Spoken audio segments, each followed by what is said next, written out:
আসসালামু আলাইকুম। আমন্ত্রণ বাংলাভিশন সংবাদে আপনাদের সাথে আছি রুকসানা হক রেখা। ঈদুল আজহার অংশ হিসেবে রাজধানীর বিভিন্ন এলাকায় দ্বিতীয় দিনের মতো পশু কুরবানি দিচ্ছেন অনেকে। রাজধানীর বিভিন্ন এলাকায় কেউ পারিবারিক ঐতিহ্য অনুসরণ করে, আবার কেউ ঈদের দিন কসাই না পাওয়ায় আজ পশু কোরবানি করছেন। ঈদের প্রথম দিনে অতিরিক্ত চাপ থাকায় কসাই সংকট সহ নানা সমস্যার মুখোমুখি হতে হয়। এ কারণে অনেকে পরদিন কোরবানিতে স্বাচ্ছন্দ্য বোধ করেন। অন্যদিকে ঈদের প্রথম দিনের মতো দ্বিতীয় দিনেও ব্যস্ততা কমেনি পেশাদার কসাইদের। সকাল থেকে সন্ধ্যা পর্যন্ত একের পর এক পশু জবাই ও মাংস প্রক্রিয়াজাতকরণের কাজ করতে হচ্ছে তাদের। আমাদের তো পুরা পরিবার থেকে অনেক আগে থেকে দিয়ে আসতেছি। আমার দাদা দিত, আমার চাচা জ্যাঠা দিত ঈদের দিন, আর আমরা দিতাম ঈদের পরের দিন। আমার বা ছিল ছোট আর কি, ওই হিসাবে আমরা ঈদের পরের দিন দেই।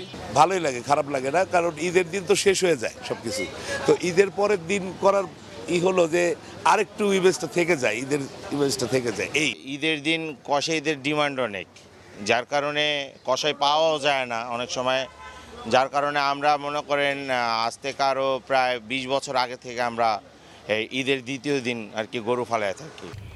এবারও সরকার নির্ধারিত দরে বিক্রি হচ্ছে না কোরবানির পশুর চামড়া। সরকারের বেঁধে দেয়া দরের তুলনায় অর্ধেকও পাচ্ছেন না, এমন অভিযোগ মৌসুমি ব্যবসায়ী এবং মাদ্রাসা শিক্ষকদের। সরকার নির্ধারিত দামের চেয়ে চামড়া প্রতি 150 থেকে 200 টাকা কম দিচ্ছে পোস্তার আড়তদারেরা। তাদের দাবি, লবণ ও কেমিক্যালের চড়া দামের কারণেই কমেছে চামড়ার দর। এবছর পোস্তায় 1 লাখ পিস কাঁচা চামড়া সংগ্রহের টার্গেট তাদের। এদিকে বাণিজ্যমন্ত্রী খন্দকার আব্দুল মুক্তাদির জানিয়েছেন, এবার কোরবানির চামড়া পাচারের শঙ্কা নেই। বৃহস্পতিবার কাঁচা চামড়া ক্রয় ও বিক্রয় কার্যক্রম পরিদর্শন শেষে তিনি বলেন, এবার বেশিরভাগ চামড়া সংরক্ষণ করা যাবে এবং ট্যানারি পর্যন্ত পৌঁছাবে। বৈদেশিক মুদ্রা ও কর্মসংস্থানের লক্ষ্যে আগামী দিনে কোরবানির চামড়া যাতে সংরক্ষণ করা যায় সেজন্য সাভারের সিইটিপির সমস্যা দূর করা হবে।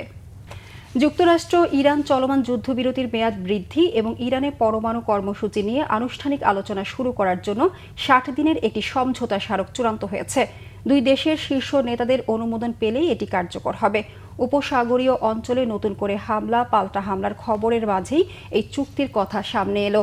মার্কিন কর্মকর্তাদের বরাতে শুক্রবার আল জাজিরার প্রতিবেদনে বলা হয়, যুদ্ধবিরতি ও পরমাণু আলোচনা নিয়ে ইরান ও যুক্তরাষ্ট্রের আলোচকরা একটি কাঠামোতে সম্মত হয়েছেন। তবে মার্কিন প্রেসিডেন্ট ডোনাল্ড ট্রাম্প এটির চূড়ান্ত অনুমোদন দেয়নি।